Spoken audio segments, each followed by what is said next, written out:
কিছু নির্যাতনকারী কিছু দুষ্ট লোক তারা আটকে রেখে তার সাথে পাশবিক নির্যাতন করা হয়েছে, তাকে ধর্ষণ করা হয়েছে, দীর্ঘদিন আটকে রাখা হয়েছে এবং এই যে তার সাথে ধর্ষণের দৃশ্য তারা এটাকে ভিডিও করে পর্নোগ্রাফি করে সেটা বিভিন্ন রকম বিভিন্ন বিদেশে পাচার করে ব্যবসা বাণিজ্য করেছে বলে প্রাথমিকভাবে আমাদের কাছে কিছু তথ্য প্রমাণ এসেছে। এগুলো পরবর্তীতে তদন্তে আসবে। এই বিষয়টা প্রথম আমরা জানতে পারি একটা 999-এর একটা কলের মাধ্যমে, যেটা গত 29/3 তারিখ রাত 11টার সময় প্রথমে আমাদের থানায় এই খবরটা আসে।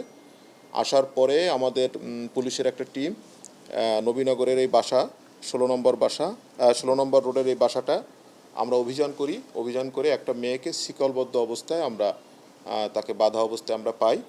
তাকে উদ্ধার করার পর প্রাথমিক জিজ্ঞাসাবাদে তার কাছ থেকে আমরা তথ্য পাই যে একজন ব্যারিস্টার, তার নামটা আমি এখানে একটু গোপন রাখছি, তার সাথে তার একটা দীর্ঘদিনের একটা প্রেমের সম্পর্ক হয় এবং দীর্ঘ কয়েক বছর ধরে এই ব্যারিস্টার তাকে কেপ্ট হিসাবে তার সাথে প্রথম প্রেমের অভিনয় করে, পরবর্তীতে তার সাথে লিভ টুগেদার করে এবং ঢাকা শহরের বিভিন্ন জায়গায় একে নিয়ে বাসা ভাড়া করে থাকে। একটা পর্যায়ে সে এই মোহাম্মদপুর এলাকায় একটা বাসা নেয়। বাসা নিয়ে এই মেয়েটাকে নিয়ে সে বাসায় থাকে এবং ব্যারিস্টার বিভিন্ন সময় লন্ডন বা বিদেশে আসা যাওয়া করে। যখনই সে ঢাকায় আসে তখনই এই মেয়েকে নিয়ে বিভিন্ন রকম ঘোরাফেরা করে এবং তার সাথে শারীরিক সম্পর্ক তৈরি করে। তো যখন এই ব্যারিস্টার সাহেব যখন দেশের বাইরে থাকে তখন এই মেয়েকে পাহারা দেওয়ার জন্য আরেকটা মেয়েকে সে এখানে ডেপুট করে, মানে তাকে পাহারা দেয় এবং তার সাথে একসাথে থাকে। এই দুই মেয়েকে নিয়ে একটা বাসা ভাড়া করে দেয় এবং যাবতীয় খরচ উনি এটা বহন করে।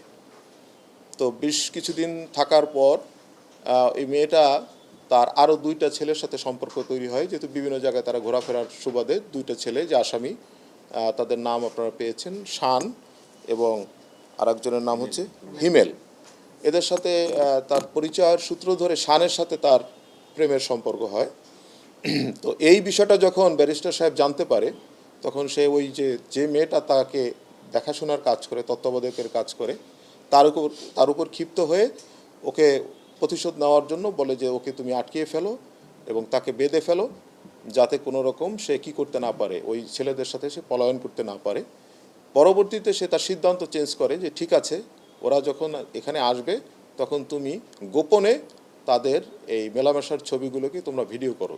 ওই মেয়েটাকে ইনস্ট্রাকশন দেয় যে তার কেপ্ট হিসাবে আরেকজন যে মেয়েকে তার পরিচারিকা হিসাবে যাকে এখানে রিপোর্ট করা হয়েছিল, সেইভাবেই দীর্ঘদিন ওই শান এবং হিমেলের সাথে, যদিও একসাথে তারা এই কাজটি করে নেই, এককভাবে যখন তারা এখানে মেয়েটার সাথে মেলামেশা করে সেই মেলামেশার ছবি ধারণ করে সেই ভিডিওগুলো তার কাছে প্রেরণ করতে থাকে। তো একটা পর্যায়ে মেয়েটা অতিষ্ঠ হয়ে যায় তাদের এই অত্যাচারে। তো যেদিনের ঘটনাটা, এই 29 তারিখের এই মেয়েটাকে তারা ঘুমের ঔষধ খাইয়ে, এই মেয়েটা তার যে পরিচারিকা, সে বাইরে গেলে সে ঘুমিয়ে পড়ে এবং একটা পর্যায়ে যখন তার ঘুম ভেঙে যায়, বাসার ভিতরে কাউকে না দেখতে পেরে সে চিৎকার চেঁচামেচিতে পাশের লোকজন যখন শব্দ পায় তখন তারা 999-এ ফোন দেয়। সেই ফোনের সুবাদে পুলিশ তাকে যে উদ্ধার করে। তো এই হচ্ছে মোটামুটি ঘটনার বয়ান। কিন্তু পরবর্তীতে আমরা মেয়েটাকে জিজ্ঞাসাবাদ করে সেই ব্যারিস্টারের সম্পর্কে আমরা বেশ কিছু তথ্য পাই এবং তাদের 3টি মোবাইল ফোন আমরা উদ্ধার করতে সক্ষম হই। এখনও ওই যে মেয়েটার সাথে যে মেয়েটা ছিল, তার নামটা আমি বলছি না, যে পরিচারিকা, তার মোবাইল ফোনটা এখনও আমরা উদ্ধার করতে পারিনি। আমরা আশা করছি ওই মোবাইল ফোনটা উদ্ধার করলে আরও কিছু গুরুত্বপূর্ণ আমরা পর্নোগ্রাফির ছবি বা ভিডিও আমরা উদ্ধার করতে সক্ষম হব।